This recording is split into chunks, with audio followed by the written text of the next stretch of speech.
پھر تیز نظروں سے مجھے دیکھتے ہوئے کہنے لگی، چلے جاؤ یہاں سے ورنہ تمہارا انجام بھی ایسا ہی ہوگا۔ لیکن میں ہرگز سچائی جانے بنا نہیں جانا چاہتا تھا، اس لیے غصے سے کہنے لگا، یہ تم کیا کھیل کھیل رہی ہو انسانوں کے ساتھ؟ دیکھو یہ ہمارے گاؤں کا وڈیرا ہے، لاکھوں مزدور اس کے پاس کام کرتے ہیں، ان کی روزی روٹی چلتی ہے، تم اس کے ساتھ ایسا سلوک نہیں کر سکتی۔ میں اس کی آنکھوں میں دیکھ رہا تھا۔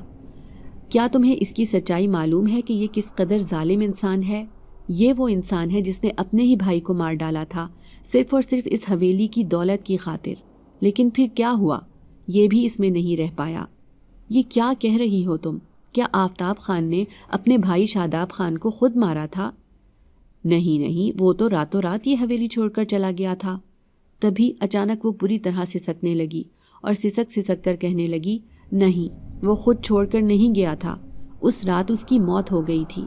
مجھے اپنی آنکھوں پر یقین نہ آیا تھا، میں بے یقینی سے یہ کہانی سن رہا تھا۔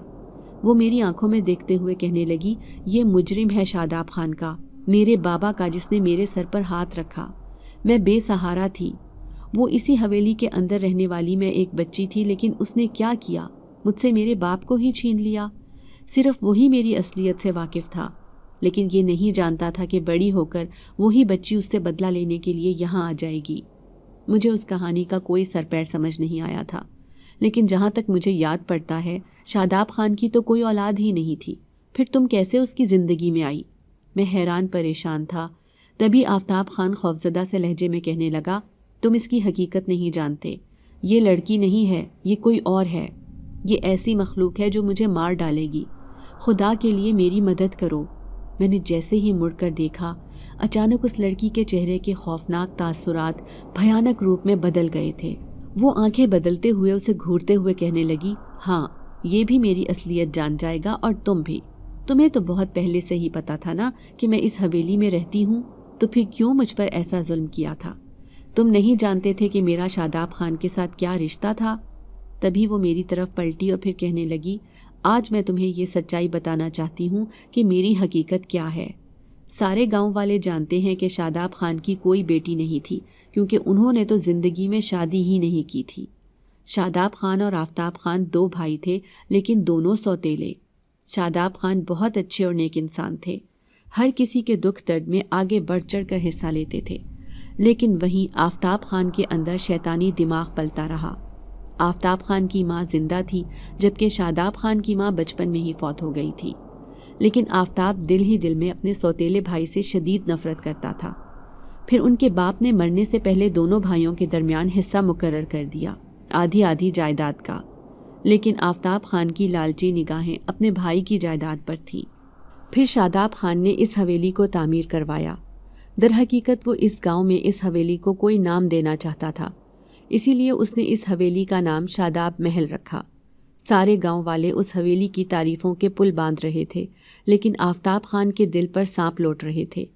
وہ چاہتا تھا کہ کسی طرح وہ نہ صرف اس حویلی کو نقصان پہنچائے، بلکہ اپنے راستے کا کانٹا شاداب خان کو بھی اپنے راستے سے ہٹا کر اپنی منزل آسان کر لے۔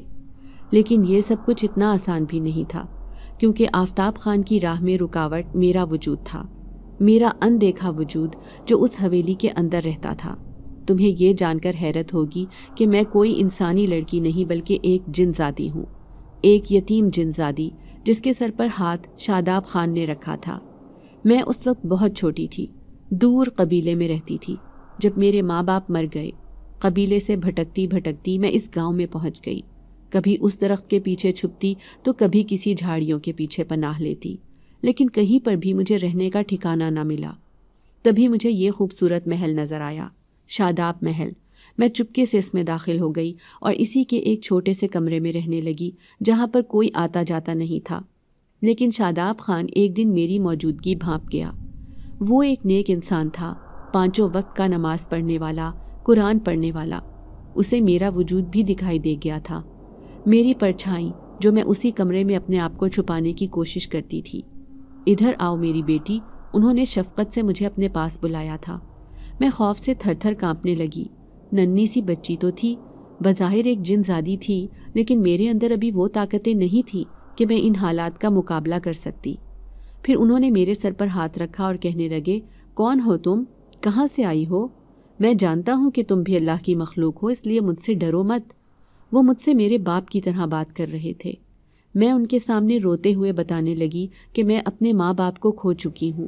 انہوں نے بڑے پیار سے مجھے چپ کروایا، پھر کہنے لگے میری کوئی اولاد تو نہیں، لیکن تم جیسی ننھی پری کو میں اپنی بیٹی بنا کر رکھوں گا۔ آج سے تم میری بیٹی ہو، سب سے چھپ کر اس کمرے میں رہو، کوئی بھی تمہاری اصلیت نہیں جان سکے گا میرے علاوہ، تمہیں یہاں پر کوئی تکلیف نہیں ہوگی۔ میں خوش ہو گئی تھی، پہلی بار کسی انسان نے مجھ سے پیار بھرے لہجے میں بات کی تھی۔ مجھے ایسے لگا کہ جیسے میری ذات کی تکمیل ہو گئی ہو۔ پھر میں اسی حویلی کے ایک گھر میں رہنے لگی۔ ہر رات میرے بابا میرے پاس آتے تھے۔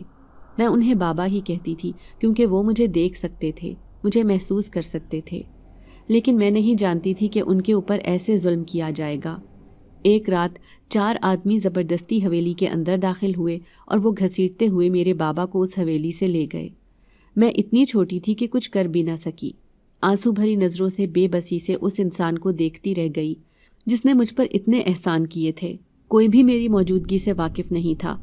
سب کا خیال تھا کہ شاداب محل بالکل خالی ہے، یہاں پر کوئی بھی نہیں رہتا، لیکن کوئی نہیں جانتا تھا کہ یہاں پر ایک جن زادی رہتی ہے، ایسی جن زادی جس نے سب کچھ اپنی آنکھوں سے اس ظلم کو ہوتے ہوئے دیکھا تھا۔ پھر میرے بابا کبھی بھی واپس نہیں آئے تھے۔ میں اس حویلی میں بے قرار پھرنے لگی، نہ جانے اس ظالم انسان نے ان کے ساتھ ایسا کیا کیا تھا کہ وہ مر گئے تھے۔ پھر میں انہیں کبھی دیکھ ہی نہ سکی۔ پھر آہستہ آہستہ میں جوان ہونے لگی۔ اس حویلی میں کبھی بھی میں نے کسی گاؤں والے کو تکلیف نہ دی۔ پھر ایک رات چپکے سے حویلی سے نکلی اور اپنے قبیلے میں جا پہنچی۔ اب میں جوان اور طاقتور بن چکی تھی۔ پھر میں نے ایک عمل کیا۔ پھر اس رات مجھے معلوم ہوا کہ ان کے ساتھ کیا ہوا تھا۔ اس ظالم انسان نے 3 دن تک اسے کمرے میں قید رکھا، زبردستی ساری جائیداد پر کاغذات پر اس کے انگوٹھے لگوائے۔ اس کے بعد نہ جانے اسے کون سا زہریلا انجیکشن لگوایا کہ وہ موقع پر ہی مر گئے تھے، اور پھر نہر میں ان کی لاش پھینکوا دی گئی۔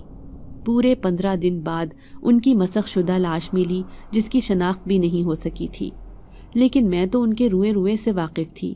کیسے بھول سکتی تھی کہ اس ننھی بچی جن زادی کے سر پر ہاتھ رکھنے والا وہ نیک انسان اس قدر بری حالت میں ملے گا۔ میں پھوٹ پھوٹ کر اس کی قبر پر روتی رہی، پھر اس محل میں واپس لوٹ آئی، ایک انسانی روپ اختیار کر کے۔ میں چاہتی تو گاؤں والوں کو چیخ چیخ کر اس شیطان کے ظلم کے بارے میں بتا سکتی تھی، لیکن نہیں، مجھے گاؤں میں آ کر کوئی ہنگامہ نہیں کرنا تھا۔ میں گاؤں کے باسیوں کا سکون برباد نہیں کرنا چاہتی تھی، میں تو اس شیطان سے بدلہ لینا چاہتی تھی۔ میں چاہتی تھی کہ یہ یہیں پر سسک سسک کر مر جائے، لیکن تم یہاں اس کی مدد کرنے آ گئے۔ کیوں؟ تمہیں کس نے اجازت دی یہاں آنے کی؟ میں اس خوبصورت جن زادی کو حیرت سے دیکھ رہا تھا۔ کیا وہ ایک انسان کی خاطر پلٹ کر دوبارہ آ سکتی تھی؟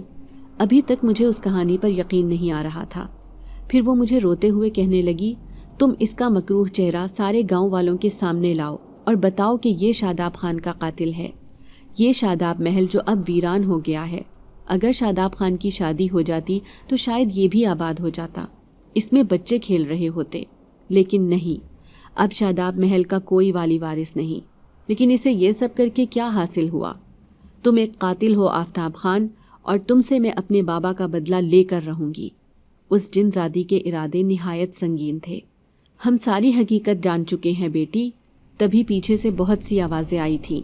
جن زادی نے پلٹ کر دیکھا، سارے گاؤں والے جمع تھے۔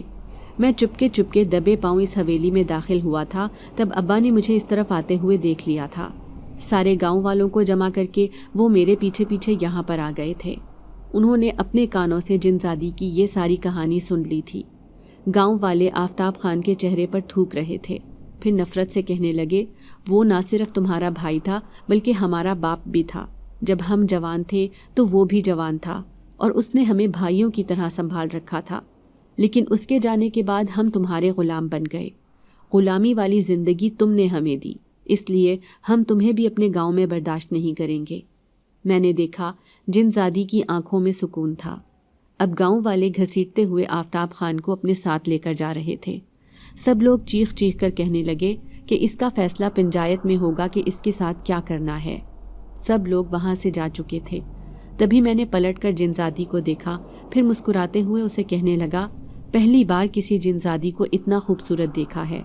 کیا تم سچ میں ہی اتنی حسین ہو؟ میں اب تک اس کی دلکشی میں کھویا ہوا تھا۔ اس کے لمبے لمبے سیاہ بال اس کی پشت پر بکھرے ہوئے تھے۔ ایک بار پھر سے میں اس کے حسن میں کھونے لگا۔ وہ مسکرائی، پھر کہنے لگی، میں بہت خوفناک بھی ہوں، کیا میرا اصل چہرہ دیکھنا چاہتے ہو؟ اس کی آنکھوں میں چمک اٹھی تھی۔ تبھی میں نے اس کے سامنے ہاتھ جوڑ دی اور کہنے لگا، نہیں نہیں، میں ایسی غلطی کرنا بھی نہیں چاہتا۔ پھر وہ کہنے لگی، آج کے بعد میں کبھی اس گاؤں میں قدم نہیں رکھوں گی۔ صرف اس شیطان انسان کی حقیقت بتانے اس گاؤں میں آئی تھی، اس لیے اب ہمیشہ کے لیے میں اپنے قبیلے میں جا رہی ہوں، لیکن جاتے جاتے میں تمہاری مدد ضرور کرنا چاہتی ہوں، کیونکہ یہاں کا کوئی بھی انسان مجھے اس طرح سے سمجھ نہ پایا جس طرح سے تم نے مجھے سمجھا ہے۔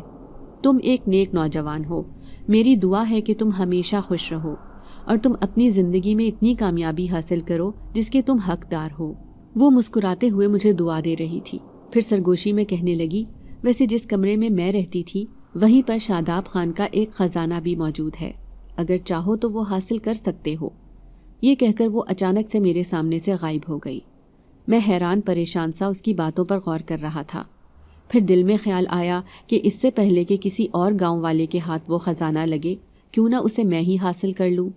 یہی سوچ کر دوڑتا ہوا اس چھوٹے کمرے میں گیا تھا جہاں پر وہ جن زادی رہا کرتی تھی۔ پھر میں اس خزانے کو لے کر باہر آ گیا۔ میں نے آخری دفعہ اس شاداب محل کو دیکھا۔ بظاہر بہت خوبصورت تھا، لیکن اس کے اندر کس قدر بھیانک داستان دفن تھی۔ اب میرا ارادہ تھا کہ اپنے پورے خاندان کو میں اس گاؤں میں نہیں رہنے دوں گا، بلکہ انہیں شہر لے جاؤں گا، کیونکہ اب میری قسمت بدل چکی تھی۔ ابا بھی اب غلام بن کر زندگی نہیں گزاریں گے۔ ایسے کئی خواب میری آنکھوں میں سجے تھے۔ پھر ایک دن خبر آئی کہ آفتاب خان نے دریا میں چھلانگ لگا کر خودکشی کر لی ہے۔